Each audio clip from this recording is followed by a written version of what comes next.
You're listening to Profit Without Worry, episode number 102.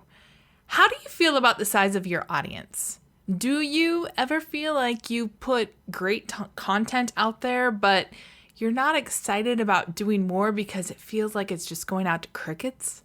Does it seem like no one is really paying attention to what you're doing? I totally get it because I've had to deal with this too. Let's talk about how a great marketing funnel can help you build your audience. Hey there, I'm Michelle Evans, and this is the show where coaches, experts, and business owners like us get real about what it takes to create a profitable online business. I can tell you from experience that nonstop hustle plus random acts of marketing do not equal success. So how do we attract a steady flow of clients and sales without all the hustle? This is the Profit Without Worry podcast. Hey, welcome back, and thanks so much for tuning in. I hope you're having an amazing week this week. All right, before we get into today's show, I wanted to ask you, have you downloaded your free guide to Profit Without Worry? It's super easy to do. Just go to profitwithoutworry.com/free, and you can download the guide to get onto your path to Profit Without Worry right away. And I'd love to connect with you too. It's super easy to do. You can email me, michelle@michelleLevans.com, or hit me up on Facebook, LinkedIn, or Instagram. Tag me and use the hashtag Profit Without Worry so that hopefully I see your message. Ask a question, leave a comment, or just say hi. I love to put a face with your name and know who's tuning in each and every week.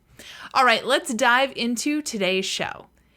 So if you're like, 99.5% of online business owners, authors, consultants, and experts out there, you probably feel like your audience isn't big enough, even though you put great content out there. Am I right?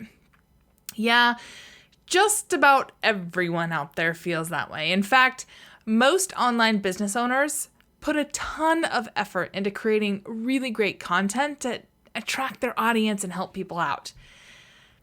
A lot of people might even do ads, they do a lot of social media, they do other promotional tactics. So, just think about all the stuff you do to get your stuff out there in front of people, to get more eyeballs on your content. But for many of us, it still feels like we're trying to carry a bucket of water uphill to fill up a giant pool, and the bucket has a giant hole in the bottom. So by the time we get up to the top of that hill, we're tired, we're hot, we're sweaty, and there's only a little tiny dribble of water left. But it's taken a ton of time and effort, which can be so frustrating and exhausting and disheartening. The bottom line for most people, they feel like content marketing doesn't work. At least, not as well as you and I'd like it to. Or the promises that are out there of how it can, right? And it can really drag us down and make us not want to do it. But here's the thing. You and I, we know that building an audience, it's not just as easy as popping out a blog post, or a podcast, or a talk, or a video, or whatever you do. I mean, if it was that easy, let's be honest here. Everyone would have, 100 million YouTube subscribers or 1 billion YouTube subscribers because it'd be easy peasy and anyone could do it. And you and I, we know that it just doesn't happen overnight. At least logically, we know that. Emotionally, that might be a different story. Even though you and I know that millions of people won't flock to our content overnight simply because we hit publish or we went live or whatever, there is no magic bullet to that instant skyrocketing you or me to a Kardashian type fame overnight. But it can still be really disheartening to feel like we're putting our blood, sweat, and brain cells into everything that we put out there and that nobody's really paying attention, right? I don't know about you, but when I've put out blog posts or videos or podcast episodes in the past that didn't skyrocket me to fame immediately, I kind of lost my mojo to do more of them. In fact, I don't know if you knew this about me, but I had a podcast. I first had a podcast back in 2014 that was called the Breaking Free Podcast. And I did it kind of consistently. Like I'd go like 2 weeks on, 1 week off, 3 weeks on, 1 week off. Like I was kind of consistent for a little over 50 episodes. Then it kind of petered out and I trailed off, and it was a abandoned podcast. My weekly downloads on that podcast were only about like 100 to 150 a day. And the story that, or not a day, I'm sorry, a week. And the story that I told myself at the time was that no one liked it. Like, boo-hoo, poor me. Nobody likes me. Everybody hates me. Let's go eat some worms, right? Like that kind of thing. But it felt really real in my head. I was like, ugh, I don't think my podcast is worth it. And so I felt like I needed to give up and, I don't know, go hide. I'm not even sure everything that was going through my head. I do know that there was a story that it wasn't good enough. But, you know, eventually after a little over 50 episodes, I did. So I did it for almost a year. Well, calendar-wise, I did it for more than a year, but I did just over 50 episodes. And then I gave up.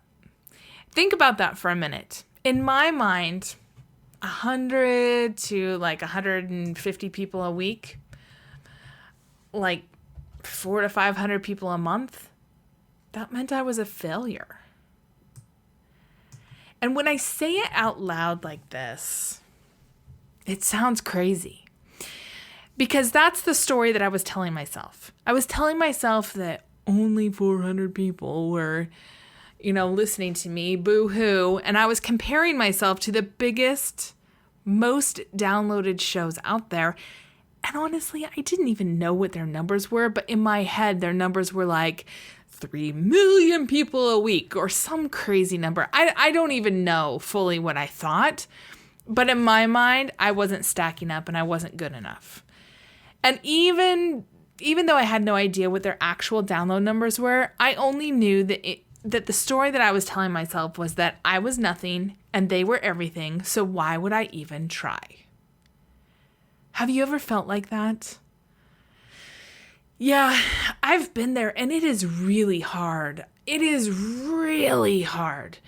Because, you know, the truth is, for each of those, I think I did 52, it might have been 53 episodes. For each of those episodes, I spent a lot of time, a lot of effort, like a lot of my hopes and dreams went into these episodes. But I didn't have a way for anybody to do anything with them. So what was really happening is that for my first podcast, again, it was called the Breaking Free Podcast. I don't even think it's available anymore because I stopped paying for the hosting in like 2016. So I think it's totally gone. But I didn't have a marketing funnel. I literally would spend, I'm embarrassed to even say this, probably like 6 or 7 hours an episode on them, maybe more. And I never asked for feedback. I didn't have a way for my audience to really interact with me. I didn't really ask for interaction.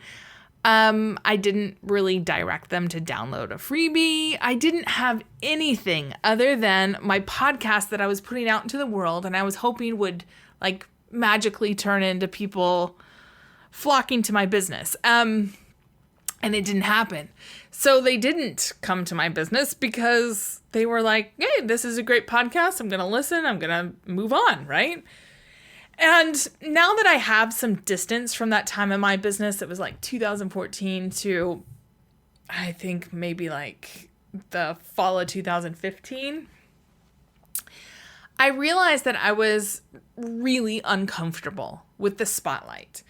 And I was going through the content creation motions. Like I was creating my podcast. I was doing the show notes. I was doing the email. I would even do a tiny bit of social media, but I wasn't connecting that content in any way, shape, or form to my audience. Like 100 people a week. They didn't have any way to do anything with me, even if they wanted to. it was like I was trying to be the smartest person in the room and have people just be like, oh, I have to work with you. You know so much. And it doesn't work like that.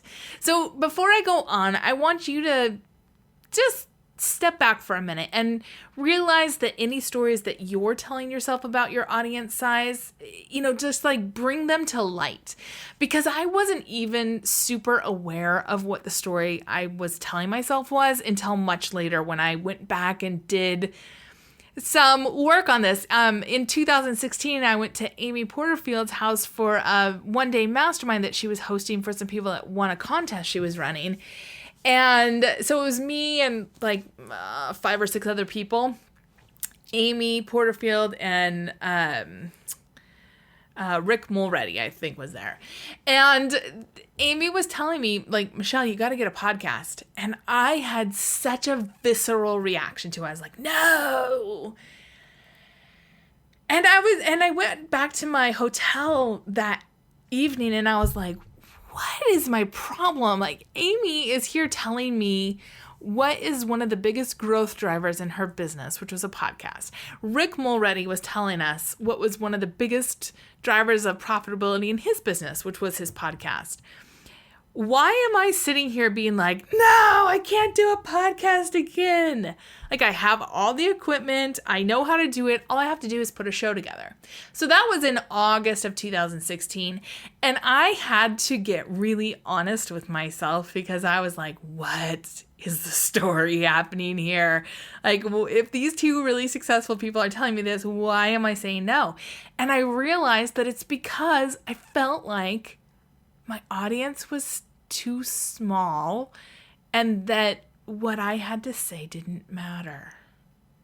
Ugh, that's hard to say even now. But I want to share it with you in full transparency because I think too many of us are hiding and feeling like we don't matter because we don't have a big enough audience. And so I want to challenge you. Once you're done listening to this podcast today, what's a story that you're telling yourself about your audience size? And what's the story, like, what does that mean about you? And be honest. Do you shame yourself for a quote unquote tiny audience size, whatever size that is? Do you compare yourself to others and feel like you don't belong or you aren't good enough? I'm sharing this with you because I've been there. And honestly, even now, I occasionally fall into the poor me, I'm not Oprah or, I don't know, Marie Forleo or Amy Porterfield yet. And if you're there, I want to take you through a few ways that you can use your marketing funnel to attract the right audience and feel really good about it. Okay? So, we're going to get real today, right? So the first thing I did was really do the mindset work. Yeah, I mean, let's just be honest. Every single person on the planet who has a thriving audience started at 0. In fact, some of us may have started at less than 0 because you or we may have had doubters around us that were trying to hold us back and be like, what do you really have to say to this? We all have people in our lives that, I don't know, try to drag us down or hold us back from going after our dreams. And that can make us feel like we have less than 0 of an audience because it's like, we have these detractors throwing stones at our dreams. But those who thrive and create an amazing audience, they do it anyway. Going back to my example from earlier, when I was averaging about 100 downloads a week on my first podcast, to me, the story I was telling myself is that that's tiny and lame. That it was evidence that nobody cared, that I didn't have anything to add to the conversation. Like, I was discounting this 100 people. But honestly, I mean, for you and I, if I was standing on a stage at a conference with 100 people packed into a room, that would feel pretty sizable, right? Can you imagine standing in front of 100 people every single week, even if it was the same 100 people and they showed up week after week, wouldn't you feel pretty amazing? So why was I discounting those 100 people because they were listening to a podcast? That's crazy. If I met 100 people in person every week, that would feel a little overwhelming to me. If I, took the time to message 100 people a week on LinkedIn, for example, that would feel like a lot of people I was trying to connect with. But again, for some reason, the story I was telling myself is that 100 people on my podcast was lame. Clearly, I needed a mindset reset, and you might too. Because here's the thing about that. I was judging myself that I wasn't good enough because I didn't have millions of people flocking to me. But I don't need millions of people in my business, especially not when back in 2014, 2015, 2016, 100% of my business was one-on-one work. I couldn't actually work with that many people in a year. It took me a couple years to get over my stories and the imaginary comparinitis to decide to just show up no matter what with content that I know will serve my audience. Now, I did have to kind of reset my ideas instead of proving that I'm smart to connect and serve my audience. And that's a whole different podcast. But I needed to decide to show up no matter what. No matter what. If nobody downloaded my podcast episode, that's all right. I'm going to show up anyway. If nobody watched my video, that's all right. I'm going to show up anyway. Because I wasn't creating this content for popularity. I needed to create content to help my audience decide if I was interesting and if I had something for them. It was time for me to come out from behind my laptop screen, out of the shadows of self-doubt and shame, and I had to realize I wasn't going to get paid. A business isn't built just on popularity. I can't pay my mortgage with likes and follows on social media.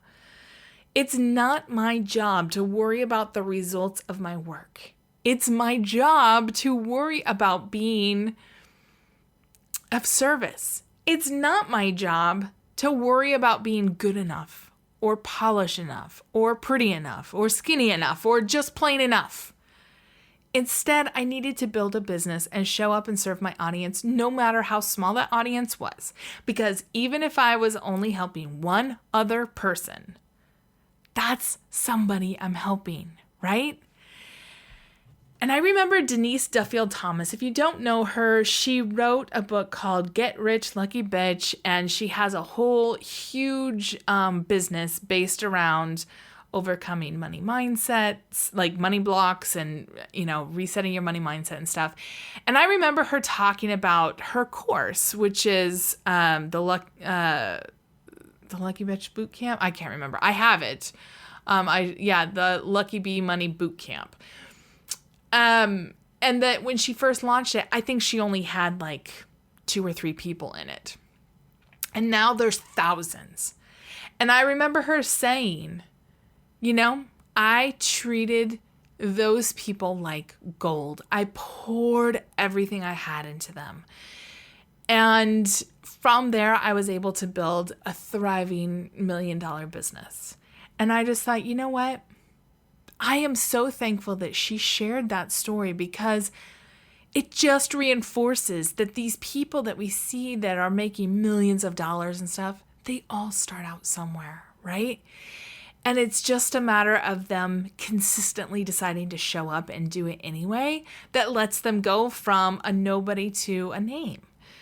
And I just decided, you know what? I'm going to commit to show up and do the work. I'm going to commit and show up and do the work to make a difference for my audience, even if that audience is only one person. And the funny thing was, once I started creating content that was of service to my audience. So I did do the work to understand what my audience wanted. But once I started creating content without worrying about what other people thought of me, how many downloads I had, how many likes I had, how many followers I had, or, however else people wanted to judge me, I was able to create content that actually connected to and spoke to my audience. And you can too. So that's number one, is just having the mindset of I'm building a business, not popularity. And then number two is content testing. Now, it's really important to start with a mindset piece, because what really makes your content work, what really makes a marketing funnel work, what really creates profit without worry in your business is being willing to be messy and to test. In fact, when I work with Facebook ad clients and marketing funnel clients, the biggest thing we work on is testing. So if somebody comes to me and they are not willing to test, they're not willing to try things, they're not willing to be a little messy, I don't work with them because it won't work. When you have a marketing funnel, it's so much easier to find your audience and your message because you can test some more. You can test an opt-in. You can test an email series. You can test an ad. You can test a webinar. You can test a video. Like, you can test so much stuff. So you don't have to guess. You don't have to try and create like this amazingly brilliant video series behind the scenes. You just put stuff out there and you test and you get the feedback, and you put that feedback into your marketing funnel and you keep testing and you keep testing, and suddenly you have something that works like gangbusters. You know what you're trying to sell. Obviously, if you have a marketing funnel, you're trying to sell something. If that's, a one-on-one service, if that's just getting on the phone with you, if that's a product, if that's a program, if that's an event, whatever it is, you know what you're trying to sell. And when you run tests, it helps you understand what your audience resonates at a deeper level. And so you're not just like asking in a free Facebook group, hey, do you like ad 1, ad 2, or ad 3? And you get all this random feedback from random people with no context. But instead you put ad 1, 2, and 3 out into the world, and you put $50 worth of testing behind it, or $100 worth of testing, or $200 worth of testing. And you know for sure this is what people will click on. This is what they opt in for. I recently did this with one of my clients, and I've talked about them before. I've totally fallen in love with them and their business. But they worked with two separate Facebook ad companies before they started working with me. And neither one of those companies could really move the needle on anything. And they came to me and they're like, what can you do for us in 30 days? And I said, nothing. I said, I'm not a miracle worker. If I was, I'd be charging, millions of dollars for my service. I said, here's what I can help you do, though. I can help you test. I can help you test and test and test some more. I will help you figure out what tests to run. We will run ads. We will step back and we will figure out what your market wants. And you know what? Within 90 days, we had a clear path on what the market wants. And we have a few hundred people who've opted in and have started taking action on that path. And they had worked, I think, for 9, maybe 10 months with 2 other Facebook companies, and they hadn't gotten any traction at all because they were not willing to test. And I don't know who wasn't willing to test, if it was this client or if it was the Facebook people or kind of a combination of both. But they were trying to come up with brilliant messaging, brilliant creative, the perfect hooky, catchy stuff. And I was like, you know what? Let's forget all that hooky, catchy stuff. Let's just be clear. Let's just run some tests. Let's just see what people are even interested in. And we ran, I think, 4 or 5, it might have been 5 different tests before one really took off. And it took off immediately. And they were like, oh my gosh, I can't believe this. We thought that you were crazy to want to run these tests, and now look at where we are. And, that takes being willing to be messy. It takes being willing to try things that don't work and just say, you know what, that's feedback. Thank you for the feedback. We're moving on to the next thing. And this is where I get so excited in working with people, is that when we can take the pressure off of having to create something that's perfect straight out of the gate, and we can say, you know what? We want to get to know our audience. I want to get to know my audience. You want to get to know your audience. We're going to test. We're going to test messages. We're going to test content. We're going to test all sorts of things. That's when business gets fun. The worst times in my business have been when I have tried to create something brilliant and perfect from behind the comfort of my laptop screen. Those always flopped. The best times in my business have come from when I've been willing to get closer to my audience, to stop judging, to stop worrying about what other people thought of me, to be willing to test and to be messy and to not have things all perfectly figured out. And I've let my audience kind of help lead me into what they're most interested in from me in my business. Then I build a marketing funnel based on that audience feedback. And when you do that, let me tell you something. The confidence and the clarity and the understanding of your audience shifts your marketing, shifts your energy, shifts your focus in a whole different way. So instead of building a marketing funnel, building an opt-in, building a webinar, building a video, whatever it is that you're doing, instead of building from a place of, oh, I hope this works, you're building it from a place of, I know this works, and now it's time to get it out in front of more people. That's the power of using content to create a marketing funnel that really attracts your audience, engages them, and doesn't even really have to sell, but just makes an offer to say, hey, want to go deeper? Here's how to. And they sign up. So bottom line, profit without worry. It doesn't come because you or I are the smartest, most qualified, most credentialed, most brilliant people, or even that we have the biggest audiences. Profit without worry comes in our business because we're willing to do the work to serve our audiences in a way that has them leaning forward and saying, tell me more. This is interesting. I want to go deeper. All right, I'd love to hear how this goes for you. What do you think of when you think of this approach to creating content and a marketing funnel? How could you use content creation to create a profit without worry marketing funnel for your business? I'd love it if you'd hit me up on social media or just email me, Michelle@michellelevans.com. And as you were listening to this, did you think of someone who could use these insights about creating profit without worry in their business? If you can think of someone who could use this, would you do both of us a big favor and share this episode with them? It's so easy to do from whatever podcasting app you're listening on. You just hit the share button or just share the URL for today's show with your friend, which is profitwithoutworry.com/episode-102. And your friend can listen right there on their computer, their phone, their tablet, whatever. And don't forget to download your freebie, 5 Steps to Profit Without Worry. You can get that at today's show notes or go to profitwithoutworry.com/free so that you can see what it takes to create a movement with your marketing.